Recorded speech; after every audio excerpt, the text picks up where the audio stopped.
welcome to the Mystic Pixi channel, and today I'm going to go over the dragon arrogance.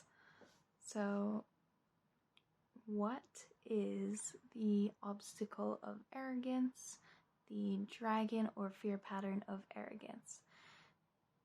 This is a collective fear pattern that leeches off your energy. Now, this is just a basic understanding, and this is a first run through, so please bear with me as I develop these concepts. So, in the Michael teachings, these are teachings which show us what our soul's essence essentially is at its core, what we came here to do as a soul, and how we can learn and grow in this life. Now, because you are a soul incarnated here, there are certain goals that you're moving towards, and as you're moving towards this goal, there are certain obstacles in your path. One of these obstacles is known as the obstacle of arrogance. There are 7 obstacles, however, which make life more interesting and engaging and give you that drive, something to overcome in this human experience.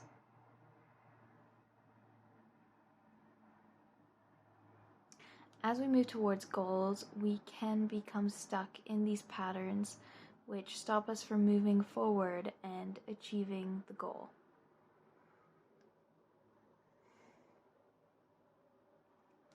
These patterns leech off of our weaknesses and can keep us in perpetual loops. They are often developed in early childhood, depending on what your parents' technique for parenting was. I just saw the number 222, by the way.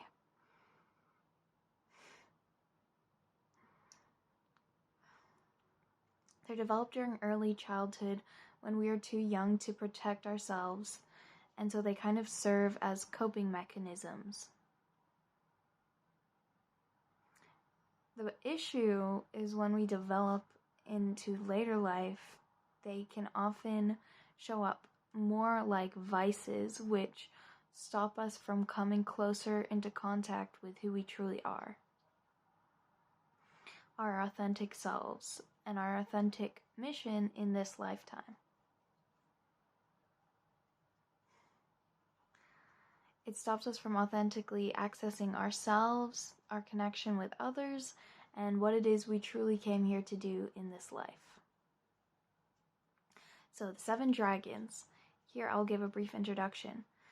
They exist on an axis, on 4 different axes, and each of the 7 are paired together, and one is alone on its own axis.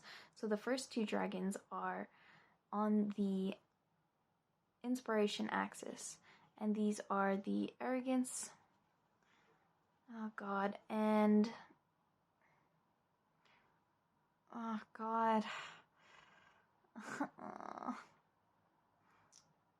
is this even right? I don't know if this is fully right. Oh, whatever. There are arrogance and self-deprecation, and on the expression axis, the 2 are greed and self-destruction, and on the action axis, there are martyrdom and impatience, and on the assimilation axis, the stubbornness dragon. Now, you can call them dragons, you can call them obstacles, whatever. And the stubbornness dragon exists on its own axis because it can slide to integrate aspects of the other dragons at any time. So if you do have the stubbornness dragon, you may identify with many of the patterns in each of the other dragons.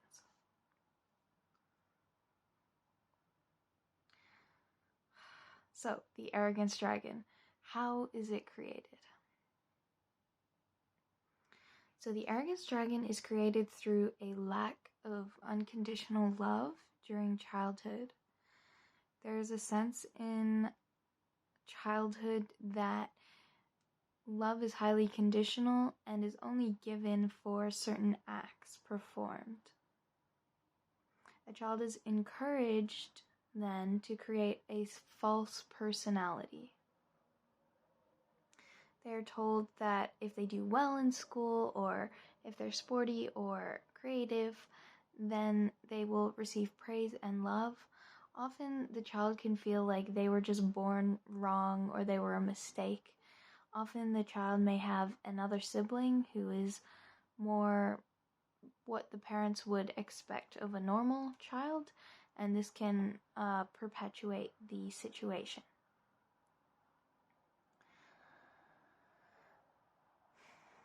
At the same time that they are taught they will only receive love from performing certain acts, they also find out that they are highly criticized for showing certain aspects of themselves,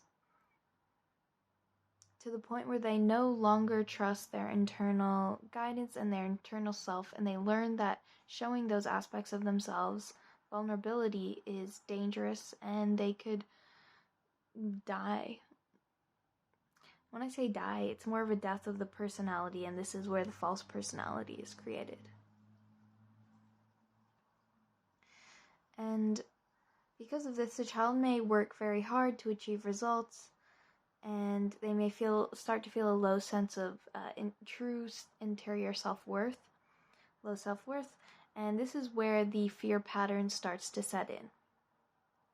So they will internalize the harsh critic from their parents and begin to use this as a sounding board for their own actions.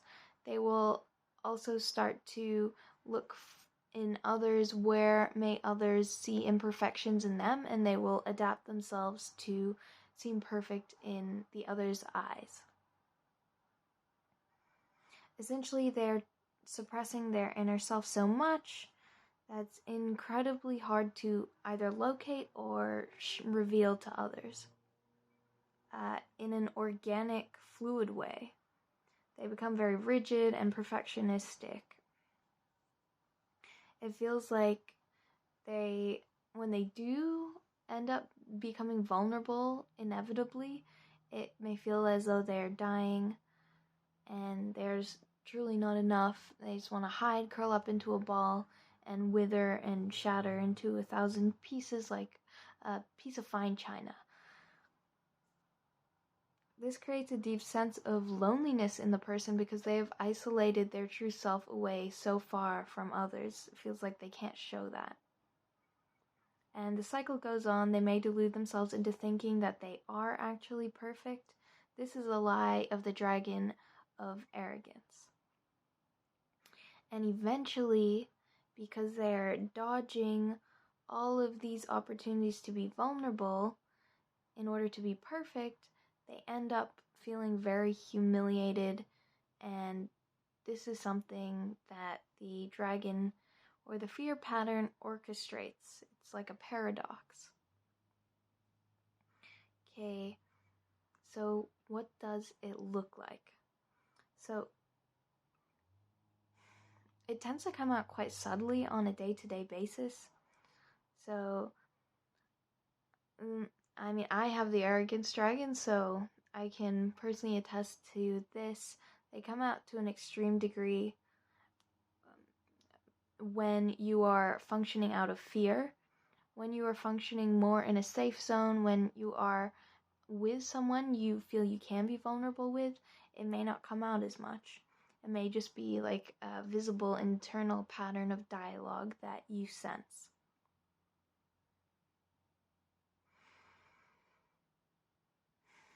It may not come out when the person feels safe in the presence of family and friends. So because the basis of the fear is of being exposed, of being found out, of being humiliated. That's the basic fear and something they're constantly trying to avoid. It can come, there are two main ways that it can appear. So that's the motivation. The core motivation is to hide the self. It can come out as someone being overly puffed up, overly critical. Think of someone like looking down at you through their nose, like kind of elitist. But when you really look closely at these people, they're like have shallow breathing, and they're quite uptight and a little bit removed. It can also come across as a form of shyness because this person does not want you to see what's actually underneath, and so when you look at them, their eyes may be kind of like distance. They're trying to hide themselves so that you can't really destroy them. They can't die. You can't hurt them, essentially.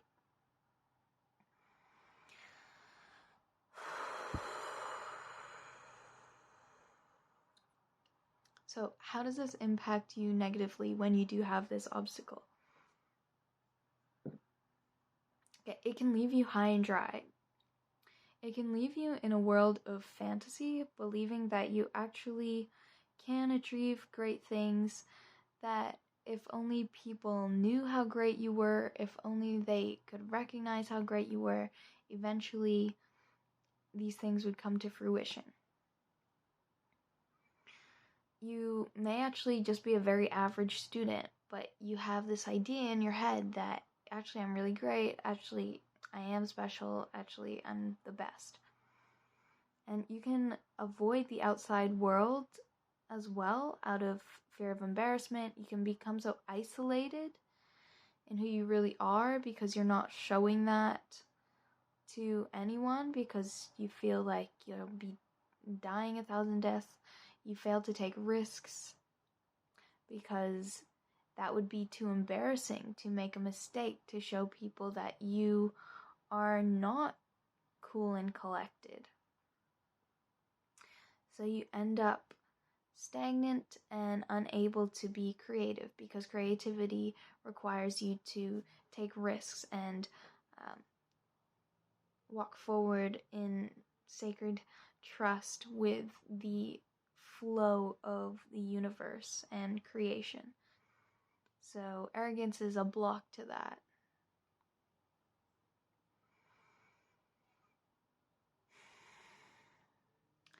What are some ways for you to defeat this dragon?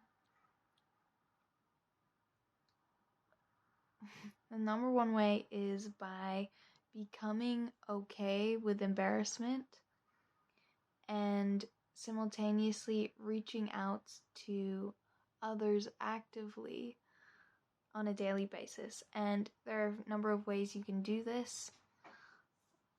One of those would be to look at someone, take some social risk and smile at them, or speak to them, ask them about how their day was, Another one would be to genuinely share something vulnerable with someone. Another would be to actually do something that's embarrassing, like sing a song in front of a patient you have because you're feeling in a jolly mood, or because it might actually create some kind of connection and you might feel uplifted by that. It's essentially to level the playing field and to recognize that you and others are equal. You and others both have essential roles to play in this world, and neither is better or worse because each needs each other in this web. I just saw the number 444, by the way. 1444. Whoa. And so essentially, you each fill a unique puzzle piece, and the puzzle wouldn't be complete if you weren't doing whatever it is you're doing. Okay, and I will include some affirmations for this, which are straight from the book, and at the end. But for now, I'll give like some personal anecdotes, some things that I've been trying since I realized that I have this as my main obstacle is awareness, just watching the extreme inner critique, extreme criticism of others. Sometimes I will verbalize it out loud. When I see myself verbalizing it, it will kind of freak me out because I'm like, oh wait, hey, like, all that guy did was like pick his nose. Why do I have to condemn him? Like, yes, it's really gross. Like, why are you doing that? But he is also in his own car, and other things like that, which then you will also internally. I'll watch myself criticizing someone and then turn it inwards as well and criticize myself for criticizing them. And it just becomes this whole struggle. The awareness of that makes you realize that, hey, that's not actually me doing that. That is a fear pattern. That is a dragon. And when you can detach from it a little bit, then you can stop feeling bad about having that pattern. You can start to forgive that aspect of yourself, because it's essentially not your true nature. It's something that is latched onto you as a protective coping mechanism.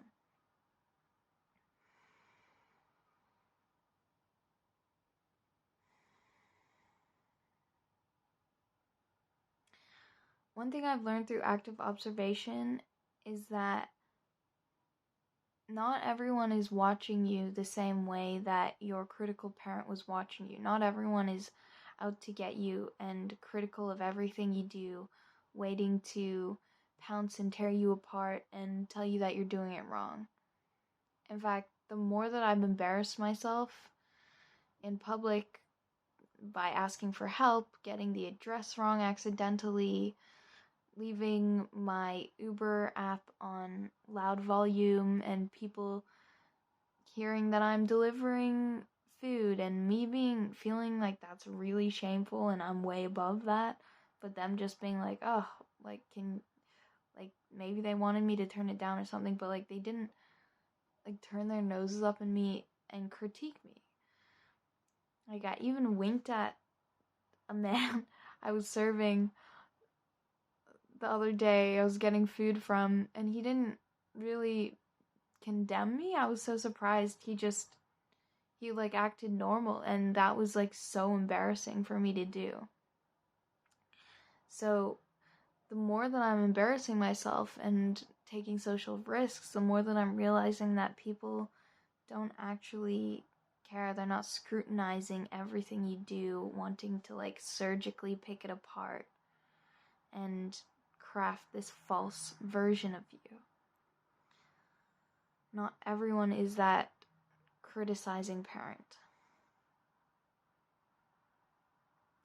Realizing that not everyone is watching you is liberating, but also because it gives you that creative freedom, but also it can be deflating because for someone who has this obstacle, all you want is to be seen. It's a paradox. It's also freeing.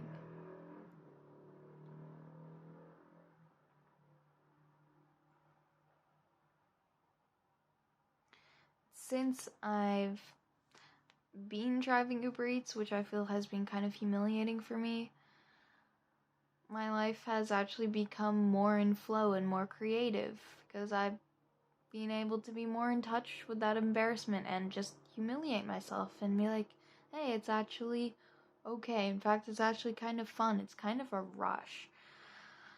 But that's the other side of this. If you are going to humiliate yourself, do that sort of thing, then you don't want to take it too far because this dragon of arrogance wants to cling to you.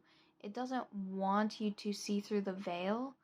So sometimes it will push you too far into humiliation to where you will never want to embarrass yourself. You'll never want to reach out to others again. And you will stay stuck in the pattern for longer. So it's all about those smaller steps so that you can get used to it and it's not horrific.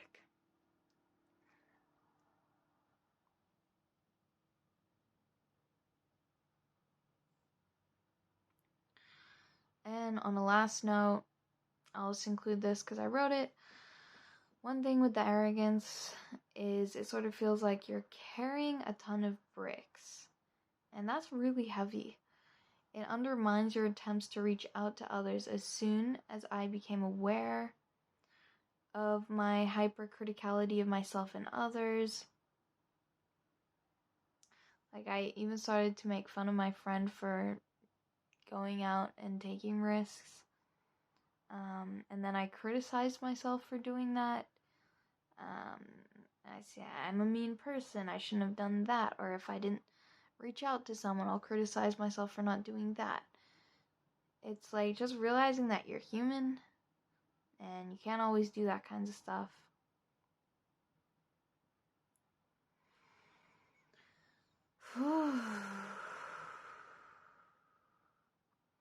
Essentially, the arrogance dragon is characterized by internalized critic that is trying to keep you safe from vulnerability.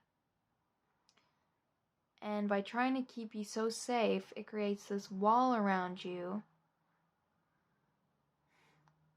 that stops you from genuinely connecting with other people. Okay, now I will insert the affirmations here. I'll read them out.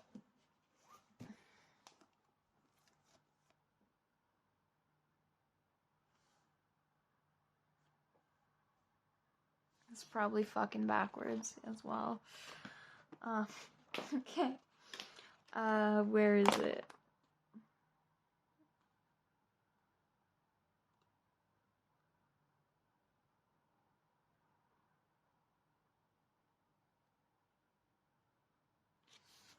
Jesus Christ. The wonderful dragon wanting to be special. God, it's actually mortifying. I like it. Even just one day of observing it, you just it's great. Okay, so here are some affirmations. So yeah, observation would be a huge key. And these affirmations, I actually recorded myself speaking them out loud. And when I'm in a situation where I feel like I'm freaking out a little bit, like I feel like maybe I went too far, I humiliated myself too much, I'm feeling too embarrassed, I'm feeling too vulnerable, I'm feeling like I'm gonna die, I'll listen to that voice recording and the elation feels like I'm stepping under a crisp, clear waterfall. I'm just like letting all that cold water ripple over me. It feels so good. Anyway, so these are the affirmations. Feel free to record them if you want to get that crisp, clear waterfall feeling. Affirmations to beat the arrogance dragon.